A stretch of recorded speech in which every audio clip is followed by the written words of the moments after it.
We had over the course of most of the last year, where we brought American and Russian specialists on actually a variety of security, non-proliferation, conflict-related topics to meet in two workshops and to write some papers to talk about crisis stability.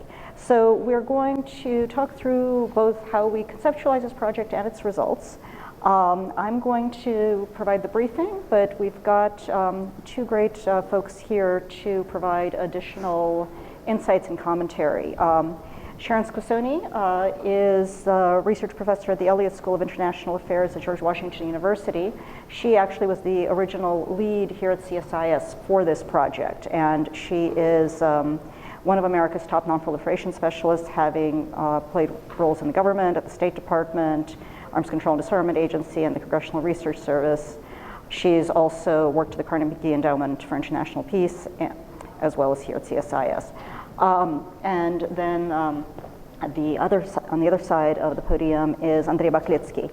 Andrey is a consultant at the Peer Center, which is a think tank in Moscow that focuses on strategic and proliferation and arms control related issues, and a research fellow at the Center for Global Trends and International Organizations of the Diplomatic Academy of the Russian Foreign Ministry.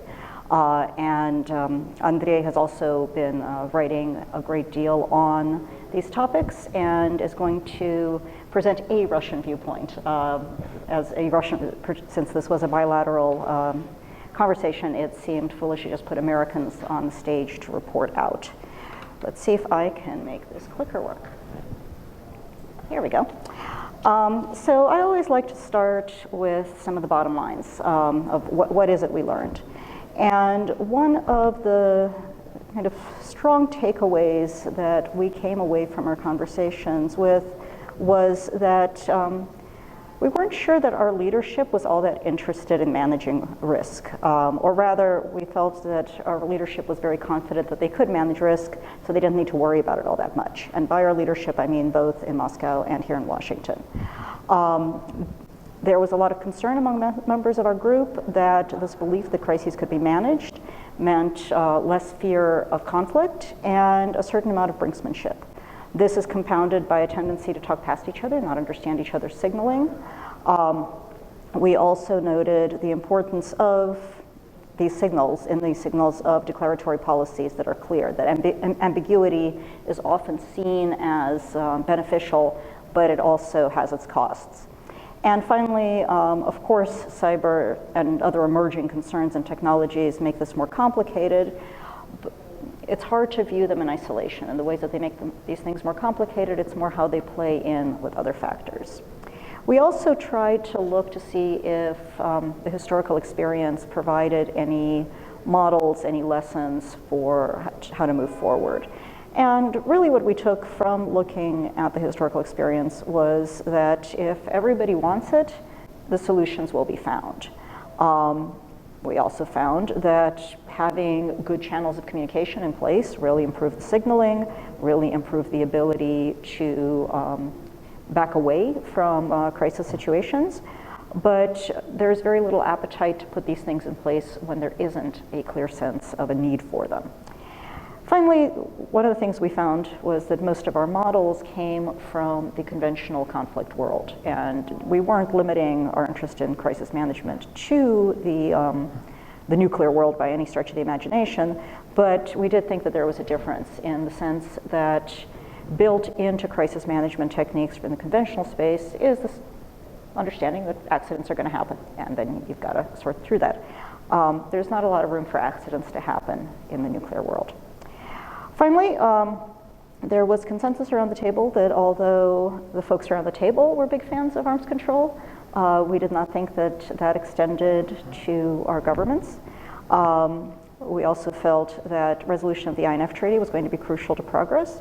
We talked a bit about new and alternative models to bilateral arms control, but did not find clear ways to operationalize those. And finally, we did think that in the confidence building context, unilateral and bilateral statements could be useful. So that's sort of the bottom line up front. I'll go through this in more detail as we talk through the slides. Oh, that was the wrong way. Okay, what did we do? So we started this last summer. Sharon led the first phase, I led the second. And what we did was we asked people both to write things and to get together and talk about them.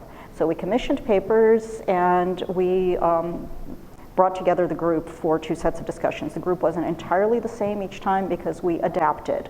So the whole idea was built on previous track 2s, which Sharon was involved with in a leadership role, which identified that there was a crisis stability gap, that this was something that people wanted to think more about. And we recruited both folks who'd been doing this for a long time and people who we thought were doing interesting work that maybe had received a little less attention. Our first workshop was in Vienna last October. We did the usual conversations. We also did some scenario-based analysis where we talked through how we thought our governments might respond to some specific crises scenarios. And then we adjusted our plans for the second workshop as well as the participant list for it based on what we learned in the first workshop, such that we focused on deconflictions of military operations in peace and wartime to find out what we can learn from those experiences. We talked about how we could manage nuclear-related and new weapons and technologies. And instead of trying to bring cyber out as its own topic, we tried to thread it through the conversation in the second workshop. So our participants represented a wide range of folks from universities, research institutes, private sector. We had, on the U.S. side, more folks from the U.S. government. This was funded by the PASCC program which is administered by the United States Air Force Academy and comes from DTRA, the Defense Threat Reduction Agency. The idea is to look for innovative solutions, technological, through dialogue, and so forth. So we were able, in part through the support of DTRA and the National Defense University, to bring a little bit more in the way of folks representing the U.S. government to the table on the American side than we were able to do on the Russian side. So, going through the conclusions in a bit more detail. The risk management framework gap. This notion that provocation can be helpful, that ambiguity is useful, seems to be on the rise in the Kremlin and potentially also parts of our own government. We found in talking about this that people around the table were not convinced that our leaderships were as frightened of the prospect of nuclear war as their predecessors might have been, which made them a little bit more likely to take risks. Now, our scenario exercises indicated that it's really hard to go from zero to nuclear war. That in a peacetime situation, a crisis is going to fail safe. People are not going to think, oh my God, they're launching nuclear weapons, even if you've got indicators from early warning that they are. If there's no tension, if things are otherwise pretty good, if you don't have a reason to think that's going to happen, cooler heads will prevail. The problem is that we're not so sure that happens if it's a secondary crisis, right? If you already have a conflict, if you've had a mounting set of activities, and one or the other side has reason to think that the other might be interested in preemptive actions. That's where you get into a place where managing crisis becomes much harder. We found also that the Americans saw this sort of thing emerging from a Baltic scenario, whereas the Russians saw this sort of thing emerging most likely from a Ukraine scenario. We can take comfort in that since we both think that the war is going to happen in a completely different place, so perhaps that means there won't be the war. But it's also, one of us could also be right. I think the challenge is nicely encapsulated by this note here at the bottom that we've gone away from a place where there are rules and arrangements and a belief that you need them. And there is a lot of distrust and belief that the other side is actively trying to destabilize the situation. Okay, We also found that when you talk about some of the things that are emerging in this context, they're emerging without a clear sense of what the thresholds are. So cyber is a great example of this, right? Because a cyber threat, first of all, what do we mean by cyber threat? Do we mean an attack on military systems through electronic means? Do we mean hacking of servers of a political party and the release of that information? Do we mean attack on banking? Do we mean attack on electrical grids? All of these things fall into the cyber equation, and nobody knows for sure which of these are seen as what. What's an act of war? What's an act of annoyance? Nobody. It's also very hard to tell who did it and why and under whose authority. You have the danger that somebody else could, a third party could try to inject false information and make this all even more complicated. We also found it interesting that, we think of this in the cyber context, which is very high tech, but some of the same problems are presented by the increasing use of private military contractors, where you also have the, okay, what's the threshold? What's the threat? What's the chain of command? Whose responsibility is it? Who do you respond to? We also had a lot of concern about space-based assets. And we talked a good bit about nuclear doctrines and how we understand each other's written and unwritten and perceived theories on the use of nuclear weapons. Americans were, not all Americans around the table, but some of the Americans were pretty well convinced that Russia's threshold for the use of nuclear weapons in a conflict was lower than A, it should be, and B, than stated Russian doctrine says it is. Russians, particularly after the release of America's Nuclear Posture Review, accused the United States of the same. I would say from this, I think one of the important takeaways is that we are interpreting the way that the other country thinks about, talks about its nuclear weapons as dangerous and destabilizing. So we wanted to look at lessons of the past. The specific past experiences we turned to were the incidents at sea talks from the 70s and the Syria conflict. And what we came out of, so a peaceful but dangerous military incidents in peacetime for INC and dangerous military incidents in wartime for Syria. We found that for both sides, when you needed it, things did not get politicized. Routine and redundancy, very important to make sure that messages can be sent and received. But nobody wants to set those things up for the sake of setting them up. And then the point I made earlier that accidents will happen. And a lot of this, incidents at sea, the Syria deconfliction mechanisms were set up so that we have ways to respond to the accidents, which is a terrific and useful lesson for the conventional realm. It is less of a useful lesson for the nuclear realm because you don't want to wait until there's been an accident. So turning to the nuclear realm, I doubt this is a surprise to anybody here. We agreed that the current nuclear framework is in trouble. We were all fans. We could come up with a whole list of things we would like to have agreements on. But we did not think that that was something there was an appetite for amongst our leadership.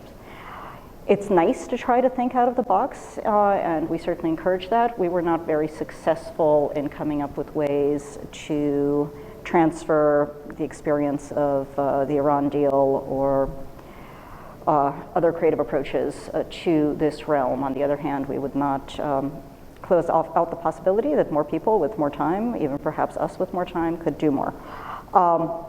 We did conclude, for the most part, and of course, I can't speak for everybody in the group, and some folks are here so they can respond, and not just the ones on the podium, that if arms control has a future, it can't just focus on strategic systems or even just on strategic defenses where it has in the past, that these new things that are emerging need to be part of the discussion. That, of course, raises the question of how do you expand it beyond Russia and the United States, because an agreement that limits American and Russian hypersonic capabilities but not Chinese or French ones seems like a recipe for bad national security. So how do we move forward on this?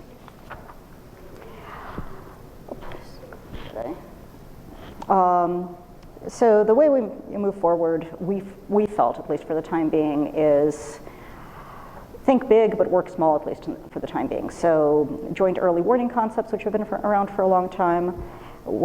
This, one of our findings was that both the INF Treaty and the Iran deal needed to be preserved.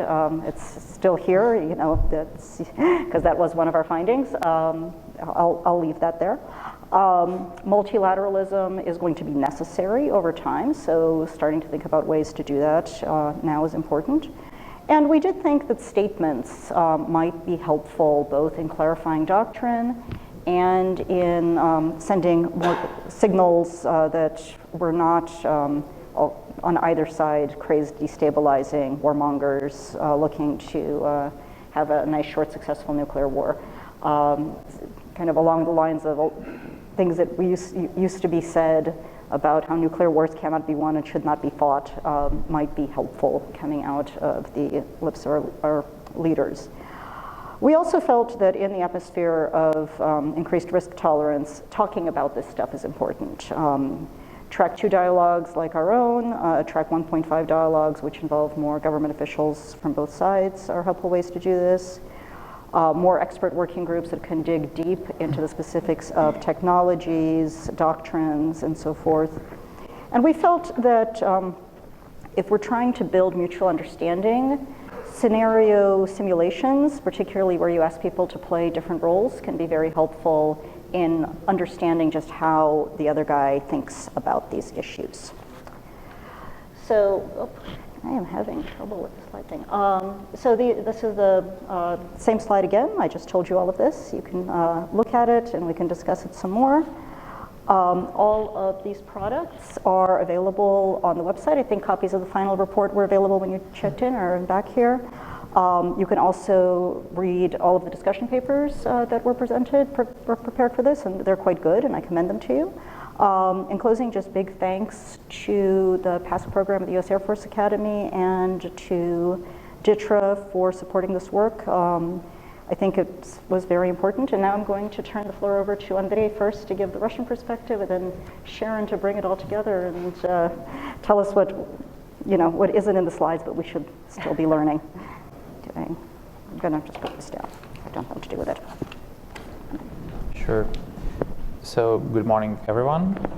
I would like to thank CSIS, Sharon, Olga for organizing this working group and doing this amazing and important job. Potential for military crisis between Russia and the United States is currently overshadowed by everything else which is happening, by Iran, the future of Iran deal, by the DTRA negotiations. But it's still very real, and it's frankly very frightening. I would start with a disclaimer that I'm speaking here in my think tank capacity. I do not represent the Diplomatic Academy or the Russian Foreign Ministry. With that said, I would say the discussion on crisis stability may be even more important for Russia than for the United States because the very concept is overall less prominent in Russia. Moscow believes in deterring wars from happening or fighting wars once they started, but less so in managing escalation and confrontation. And there are at least three motives for that. First, Russia traditionally didn't believe in wars starting by mistake. Russia believes that wars start by decisions of state to start one, and those decisions can be deterred or preempted. And some experts argue that the reason was a formative experience of the Second World War, which had profound impact on all further Soviet strategy. And the Second World War for the Soviet Union started not with the sleepwalking, not with misunderstandings, but with a blunt attack by Germany. And actually it was tactically unexpected precisely because Russia was trying to figure out how to avoid any provocations, and it woke up to a German attack. The second point is that Russia traditionally, at least the bigger part of the Russian nuclear history, was very pessimistic about nuclear escalation control. So the idea was that nuclear war would escalate quickly, so Russia prepared for deterrence or prepared for war fighting, not really things in between. And you can see this from a lot of sources, but there is a very good collection of interviews made by John Heinz and his team with top Soviet military officials in 89-94. And from those interviews we can see that Soviet Union expected a nuclear war to escalate to strategic level in a matter of hours or days as maximum. So Soviet Union relied on deterrence to prevent nuclear war. It also had conventional superiority in Europe, so it wasn't that much interested in limited exchanges. But no things like escalation ladders or Herman Kahn, writings was present in Soviet Union. The Sokolovsky Doctrine, so-called Sokolovsky Doctrine, named after the Chief of General Staff, was all-out nuclear attack, either as a preemptive attack or as a second strike. But unlike U.S. attempts to come up with limited options, that was Soviet Union view. And that's actually one of the reasons why I don't believe that this concept of escalate to de-escalate really holds up, because Russia never believed that you can manage a nuclear conflict. And the third is that Russia doesn't like the concept of great powers war being more manageable, because if the war is more manageable, then it's maybe seen more as unacceptable. If it's seen as more unacceptable, then it's more likely to be fought. And it is not only, in nuclear realm. The same thing holds for things that Olga mentioned about cyber and about space. So you probably heard a lot of times, if you're following, that President Putin and other senior Russian officials were saying, you don't start wars between nuclear powers because they can escalate. So part of it could have, be part of a deterrence effect, maybe some brinkmanship, but part of it is of consistent Russian trend, which is you do not regulate space war, you do not regulate cyber war, because if you start regulating them, and this is something which West is seen in Russia as eager to doing, with Stalin manual for rules of conduct in cyberspace, with EU code of conduct for outer space. When you sort of try to come up with framing possible war, then you're legitimizing war, you're making war happening, in fact. So it's probably not a good idea to discuss with Russia how do you fight a limited nuclear war, because Russia would see it as a pretext to starting one. So in this sense, a case study we discussed a lot in the working group, the conflict management in Syria, could be really an outlier, and it's very effective. It is really effective because it's very limited. Everybody knows each other force structure, red lines, to some extent goals, and stakes for the both parties are relatively low. Syria is not a key issue neither for Russia nor for the United States, at least in a sense which is currently going. So it could be more of not to shoot each other by mistake than to evade a war, because frankly everybody understands that nobody wants a war, nobody is planning a war, so we just make sure our guys are not dead with no apparent reason. And this was also discussed extensively in the working group. If there is no crisis, a one-off dangerous event would not trigger dangerous escalation.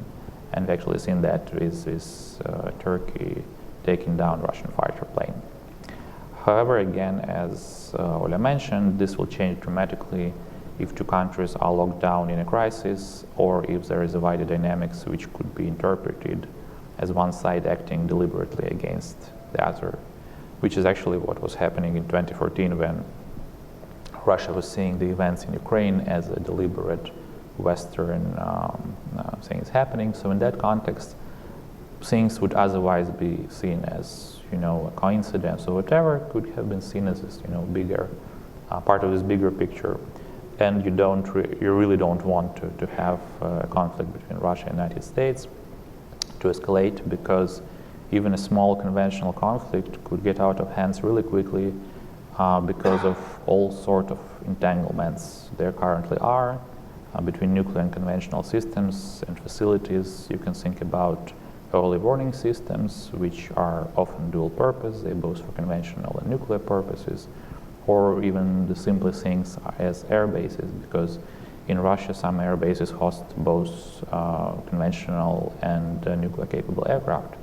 So conventional attack, or something which is seen as conventional attack for one party, could be seen as trying to take out nuclear forces by other party.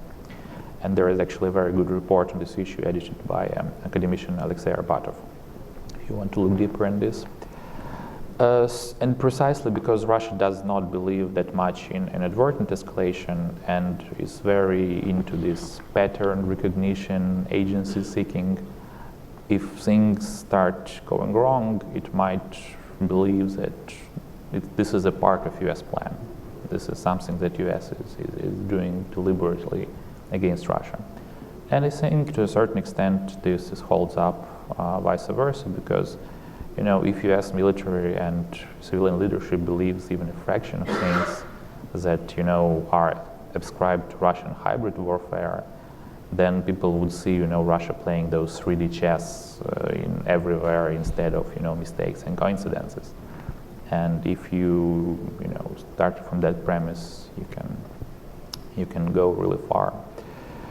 So in no specific order, a couple of things, some of which we discussed during the working group, some of which I think are important to highlight of what need to be done, what could be done. So, it's obvious to say that we need arms control, and we are way too accustomed to living with the knowledge about each other's force structure.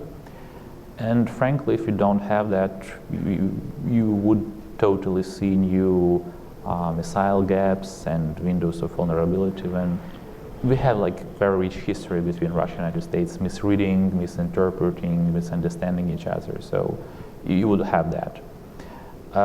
So again, as I've been telling to anybody in the West who would listen, Russia is willing to have arms control negotiations, and there is an interest in Russia at the highest level to do so, but again, only if there is a serious commitment from U.S. side. If it's seen as as a decision to go for arms control, if we see it as half prepared attempt, it's probably not going to work.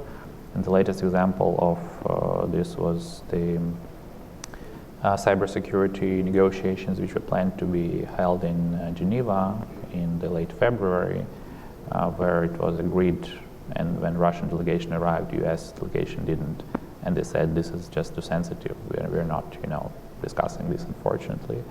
So there was a big backlash from Russia on that point. So there's one thing. Second, again, it was highlighted, it's not a rocket science. We need military-to-military contacts. We have very few of those, mainly limited to Syria, and people have to know each other, because when there is a crisis, it's not the red line which works, it's not the technical capability which is the most important thing, it's people to people. Because frankly, there is no problem of establishing any contact with anybody. With current technologies, you can pick up a phone in White House and you can say, connect me to whoever you want in the Russian, government, and they'll do it. That's no problem. The problem is that if you don't know the person who's on the other side of the phone line, then it will be probably not too much of the use, because you just don't know if he's lying, if he's not in the loop or whatever. So even for that reason, serious arms control negotiations which involve military, as they always do, would be of great help, even if you do not have this treaty, which is elusive, complicated, whatever. People will have to know each other. We do not have arms control negotiations for the last 7-8 years. None. Again, we need to discuss our force postures. We need to discuss them more and more. We are discussing them in academia. We have to do it even more and maybe try to bring in some people from the government, because what is happening now, people are just extrapolating based on, on estimating capabilities. If you estimate capabilities and you make your worst case projections, that's not really helpful, because then we have those things escalate or de-escalate from the U.S. side, and on the Russian side there is this overarching theory that the United States might launch a conventional high-precision campaign against Russia to take out Russian nuclear forces. Does the U.S. planning is do it? I haven't seen any, indications. Can the U.S. technically do that? Yeah, probably it can. It will be probably stupid and suicidal, but it can. There is a technical capability there. So if we don't have contact, if we don't have understanding, the only things the militaries would do, it would be like, what's the worst case scenario? And the last probably point is that we really need to sort out the communication problem between our countries. And the clearest example is the Russian President Vladimir Putin's speech on March 1, 2018, in address to the parliament, and his subsequent interview to NBC. This nuclear parading of nuclear things, and the video with missiles hitting Florida. I know from certain sources that this was an invitation for a dialogue. This was an invitation for the West to come to the negotiation table. Everything which I get from my Western colleagues is that it wasn't seen as a negotiating. It was seen as a threat. And it was, there was some damage control at least trying to be made by the Kremlin, but it was unsuccessful communication.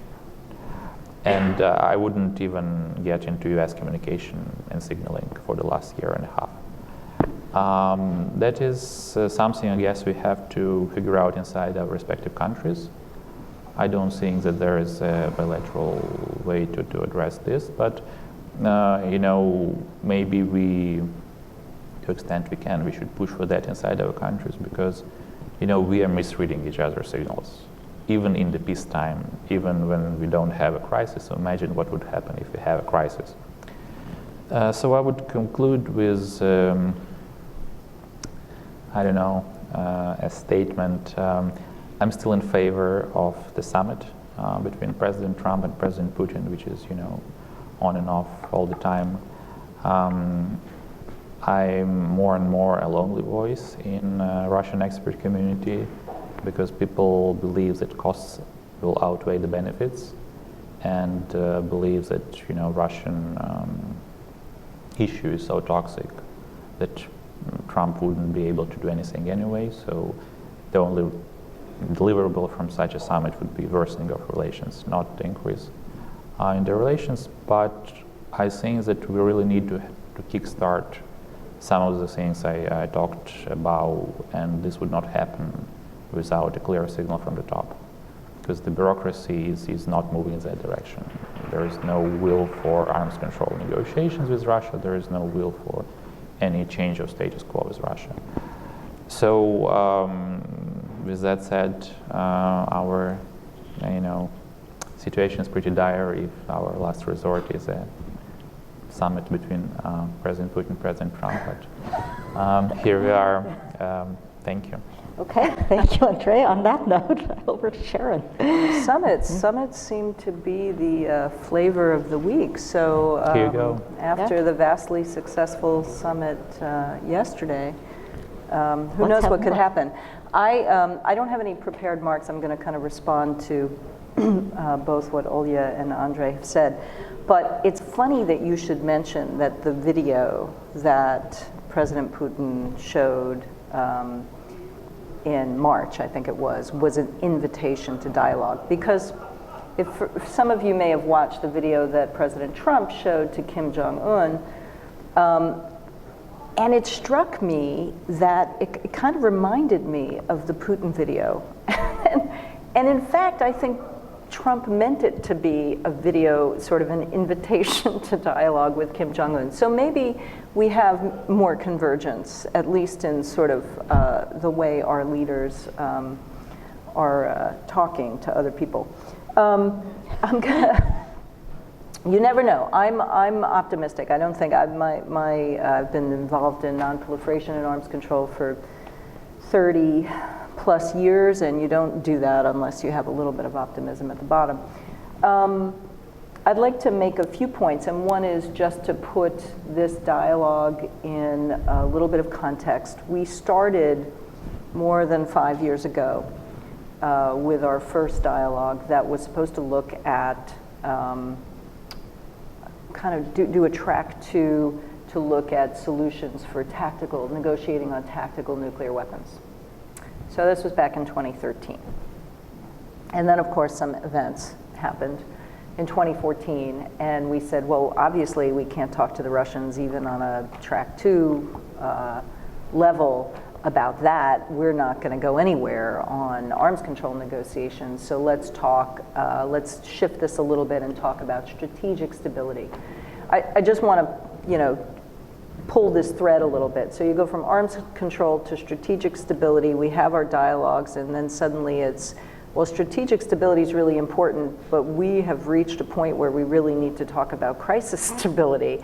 And then we've kind of come full circle back to arms control saying, we still need those mechanisms. And the reason why I think we need those mechanisms is not just for crisis stability, but to build those relationships on a lot of different levels. So one of the key takeaways, and Olga and Andrey have already mentioned this, but the ability for not just the top leaders at the summit, but technical folks, military to military, to have those conversations, to have those relationships, so that when something goes wrong, you can pick up the phone or text or whatever mechanism you choose to get some clarification. Because even though we are bombarded by information across so many different platforms, but it's still not clear sometimes. Sometimes you really just need somebody who you trust. And I think even though the prospects for arms control between the U.S. and Russia seem pretty dim at the moment, I think there's still quite a lot of value in continuing to press to see if there are any openings, which leads me to a couple other points. U.S. credibility at this point in time, in my view, is fairly low in terms of our ability and our leadership's ability to stick to agreements. You can look at Iran, you can look at G7 statements, you can look at any variety of things. And so that, I think, puts us in a difficult position, whether we are simply doing executive agreements or treaties actually might provide a little more stability. On the other hand, I think the recent summit this week with the DPRK shows, whether you're comfortable with this or not, that President Trump is pretty open to turning everything upside down. And I think it really remains to be seen whether the effort with North Korea is going to be successful from the point of view of really reducing nuclear risks. I'm going to be agnostic there. Good things could happen, I still believe. And that ability to turn things on its head, to me, suggests that Trump could be, in a positive way, open to, when you look at a strategic dialogue with Russia, to including those, to widening the aperture, right? To include other topics now, right? So for a long time, Russia has said, well, we can't just talk about nuclear weapons, we have to talk about missile defenses and all these things. The traditional arms control community, at least in the United States, has said, no, we're going to, it's going to be here. We have our silos. We're comfortable with this. There's no real reason for us to, venture into hypersonics, when we have a lead and all of that. And so I would just throw out the idea that, I don't know, maybe there's some greater flexibility there. I don't know whether President Trump's offhand comment, I don't know if it was more than that, about bringing Russia back into the fold, to a G8 means anything at all, whether it's implementable, whether our allies are ever going to talk to us ever again, on a variety of different topics. But, I do think that we're actually living the Chinese curse. May you live in interesting times. There have to be some opportunities there, I believe. So let me see if there were any other. I did want to make one specific point about INCSE, the Incidents at Sea Agreement, because in our first dialogue that we held last year in Vienna, we were really looking for, are there any examples where we've done well with the Russians in terms of preventing escalation? And so INCSE was a very good agreement. And so we had I would say one of the preeminent experts, Navy commander or captain, teaches at the Naval War College, who's done some research into this. And the interesting thing about INCSE, we were talking about, can we update it? Do we need to update it? Do we, either to include new technology? But the interesting thing that came out of her kind of exposition of that agreement was that it was only made possible because Brezhnev really wanted a summit. He really wanted kind of a deliverable. And that was the agreement that was worked in advance of some high-level meetings. And it has, for a variety of reasons, because I think it's an eminently practical document. There were some around the table who said, well, they're all Navy guys, right? They have a culture, they have a common kind of way of looking at things. That has also helped the implementation of that agreement. And so while we didn't look at INCSE as, we could replicate it elsewhere, I think it points back to the conclusion that there are still pockets of people, whether or not our top leaders get together, professionals who like dealing with each other, who are, if they are given the opportunity, will deal with each other in a very professional way, and that can have a kind of dampening effect on crisis escalation. So I'll leave my remarks there. Thank you. Any responses?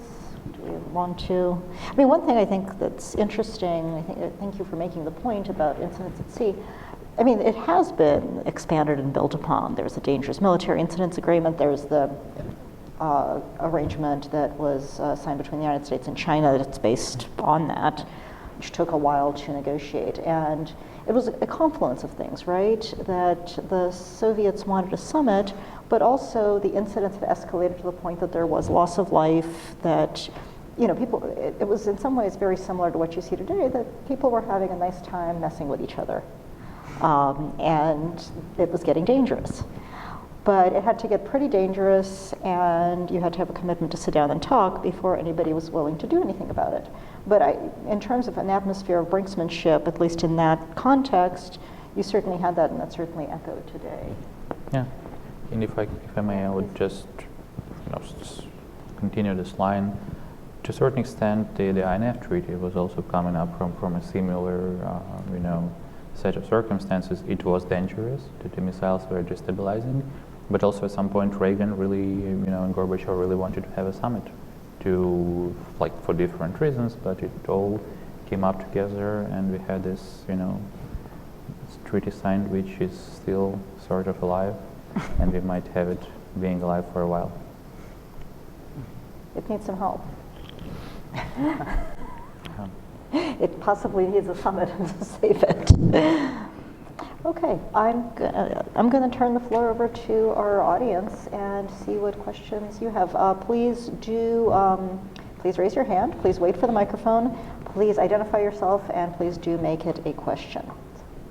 With that, I frightened you with that. Please, and please wait for the microphone. I'm Marcia McGraw-Olive, an adjunct professor at CSIS, and formerly, I'm dating myself, the Soviet non-proliferation officer at ACTA. And that leads me to the question, taking from both of your points. There are areas where this joint work together, as it did for us in the 70s, enable us to take on commonly perceived threats. I'm a dinosaur arms controller, I appreciate that, but if we were to update it along the lines of cyber, which might, because Trump is enthusiastic about putting his mark on something, can you perceive that maybe this February incident was due to just the timing in the administration, that things may have changed? Or do you think that there is any way that this may be brought forward in an arms control broadening sense, bringing in cyber at the technical level? In other words, do we have, is there scope to try it again? Or do you think the Russians would be cold to that idea, given the changes that we've seen, as you just mentioned, with Trump's wrecking ball approach maybe, or wider lens, however you want to look at it? Sorry, long question. I mean, my thought on cyber agreements is the definitional questions are really a big problem. What are you agreeing on? And I think there are two families of agreements that we might be thinking about. One is about what it is and is not okay to target by what means in a military sense. The other is what it is and is not okay to do in somebody else's domestic politics, which includes a cyber component, but is really about political interference. And I think both of these things need to be addressed. They don't have to be addressed together, but there's a certain amount of overlap. But I think there's a tendency to conflate these when we talk about cyber, and I think it's really helpful to break them out. Yeah, I would totally agree with what Ola said. When Russia talks about cybersecurity, what Russia normally means is the protection of critical infrastructure. Like Natanz, for example, you don't use cyber weapons to attack each other. And that's probably more of an arms control thing which you can approach from arms control view. There are a lot of nuances and a lot of problems with how do you verify anything, how do you make sure that's who's the perpetrator. But that's at least you know what to do with that. And there might also be even a benefit in coming up with unilateral statements that we are not attacking each other, this and this and this and this, even if it's not verifiable, if it's not the part of a real arms control deal that has a lot of merit in itself. But Russia does not mean Facebook ads or commentaries on social media as a part of cyber thing. And also it's a big and complicated question which the United States has probably to decide for itself. Regulation of social media in a way that will make it probably more protected to any kind of trying to influence each other. It's not a Russian issue. Any country can do that. Like Facebook permits buying ads for everybody. So I guess the United States would want to start with what it really can do by itself, what it wants from other parties, and then go from there. Generally, I don't think that at current moment it's really possible to come up with any meaningful dialogue about Russia and cyber. We've seen this reaction with this particular meeting, but we also can remember that it was the first talk with President Putin over the phone. President Trump said something like, we're going to establish a cyber working group. And there was like a huge backlash, and it was buried at the beginning because putting cyber and Russia together, it's almost anathema in the United States. Those things do not come together very well. So maybe we really need some sort of cooling down. If the midterm elections go well, there is no, interference. So I suspect that whatever happens, one of the sides would say that there was interference, irrespectively of what really happened, which could be a big problem. But if the midterms come relatively well and there is no problems in that sphere, maybe that would be a better time to do that. Sure. I don't have any good answers for you. It's not just, obviously, it's not just a U.S. Russia issue.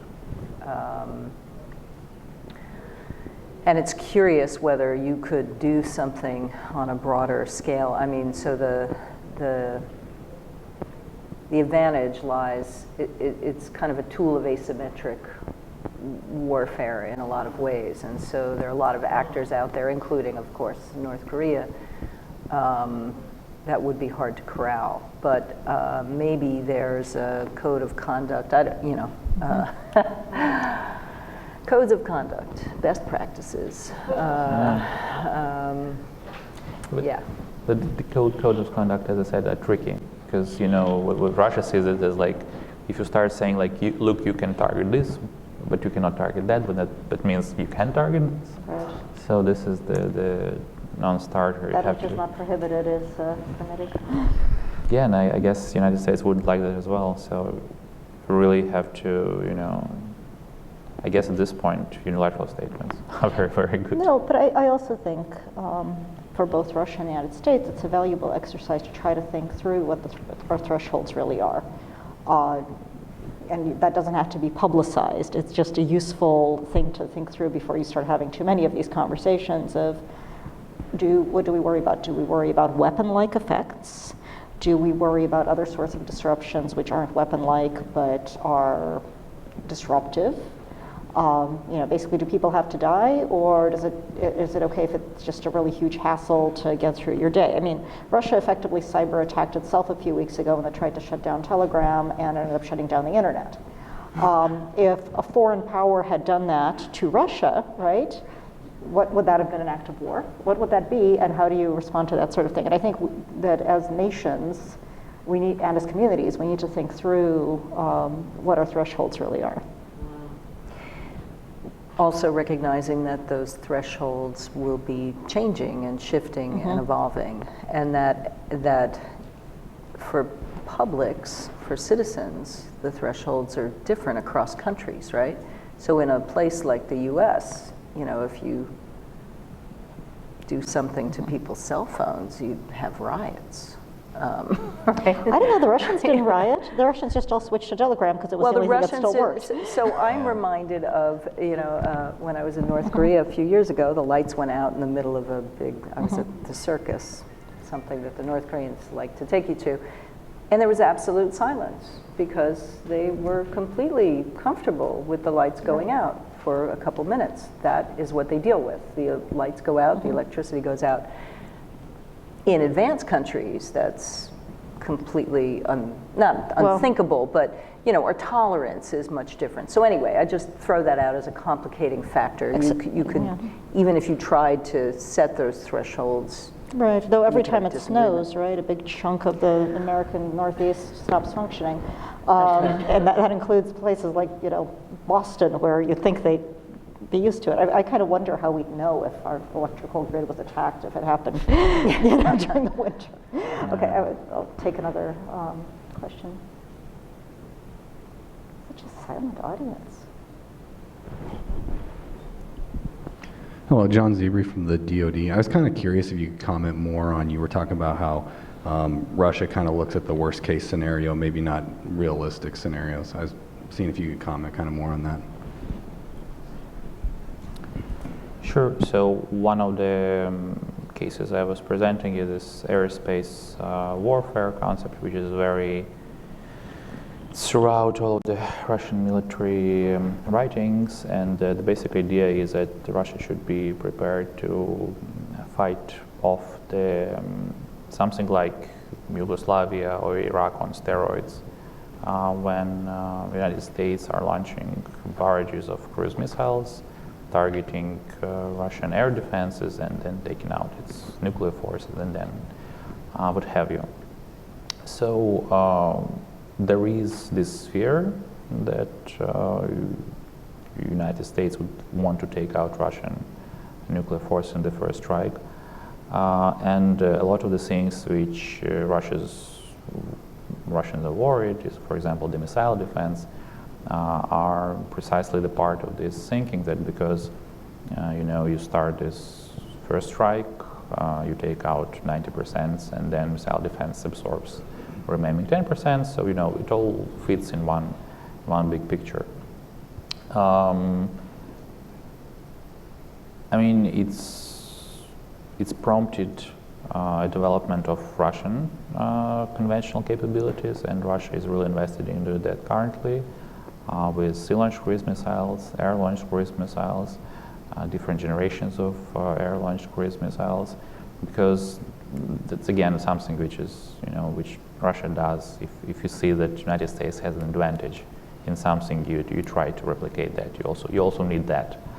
And there's also a big investment in air defenses. Which pays off because C-400 air defense system is currently being sold to everybody in the world. Turkey is the last and most problematic customer for the West.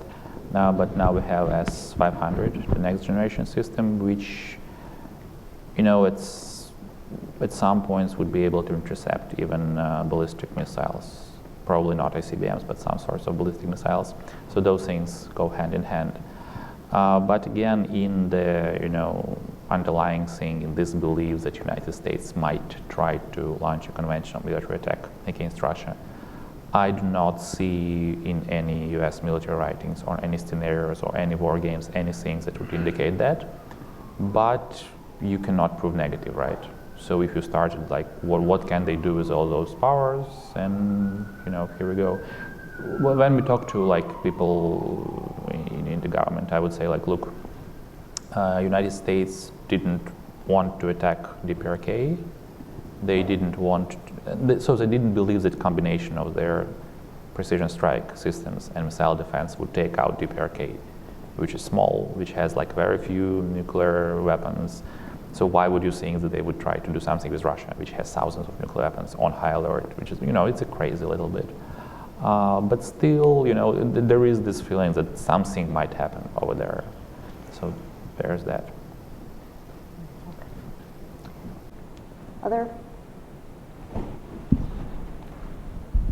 Hi, my name is Ty Miller. I'm an intern at the Osgood Center for International Studies. And you just mentioned, you're talking about the lack of U.S. credibility right now, and then also the need for like just a non-top level to build connections like professionally. Is there anything that people can do at lower levels to continue like build a level of trust between U.S. and Russia for these kind of management situations, even though like current administration is really unpredictable? Well, I would say I just heard about I don't know if you would call it track 2, but a military-to-military effort between Stratcom, and it's been kind of quiet, and former strategic rocket forces guys. So I'm sure there are some efforts of which we are not all entirely aware. Are you talking kind of like civil society type? Or lower level government. So some of this happens, right? That's the Syria deconfliction mechanism, is lower level government, military continuing to do their work. Arms control inspections continue, these things continue. But they are also limited by a policy on the part of the United States that we're not going to start anything new. Yeah, that was actually the policy which predates Trump administration. It was the policy put in place by Obama administration. I would add one thing which is very interesting about the Stratcom. There is an ongoing attempts to establish some kind of parliamentary dialogue on the side of Russian lower house of parliaments, the Duma, and the upper house, the Council of Federation.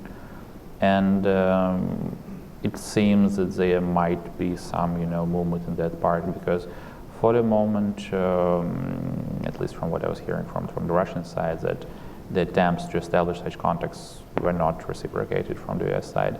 That might be changing, and that would actually probably be a good thing to do, irrespective of the results, because the more you talk normally, the better it is. Do you have more on this? Unfortunately, I think the kind of, I don't know if I would call it a dust up, that's kind of a frivolous way of talking about it, but, bringing back, sending home diplomats on both sides has been negative. It gets harder the lower the level of trust is between, on an official basis. So I think we just have to keep watching and sort of try to make opportunities where we can. Yeah, if I can just jump on what you just said.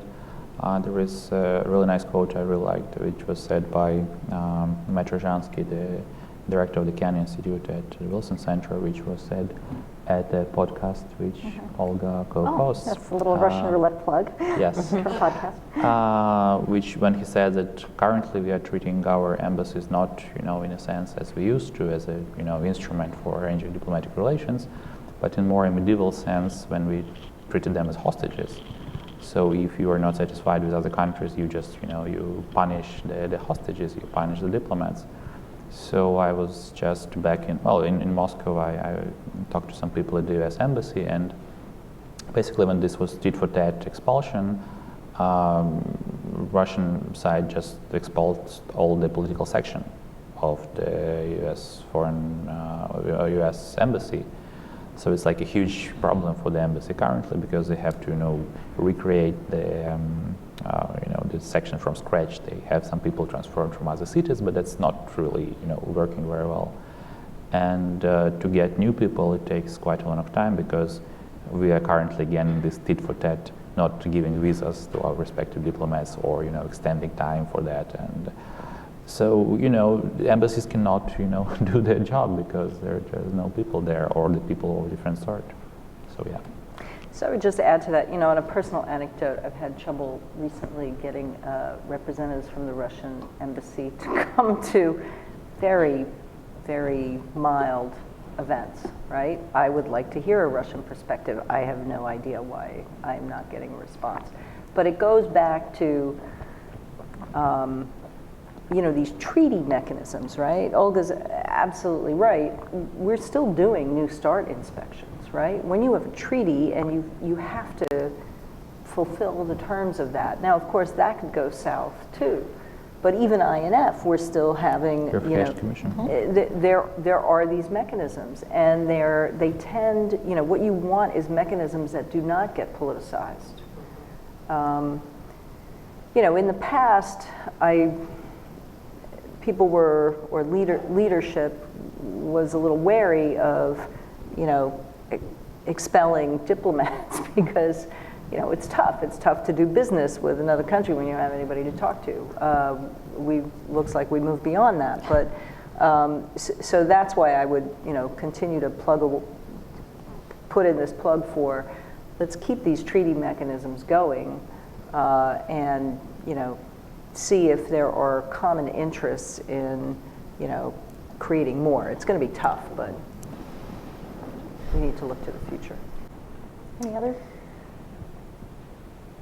Okay, well, thank you all for coming, and thank you to Andrey and to Sharon for joining me here. And again, thanks to the U.S. Air Force Academy, the PASCC program, and DTRA for supporting this work.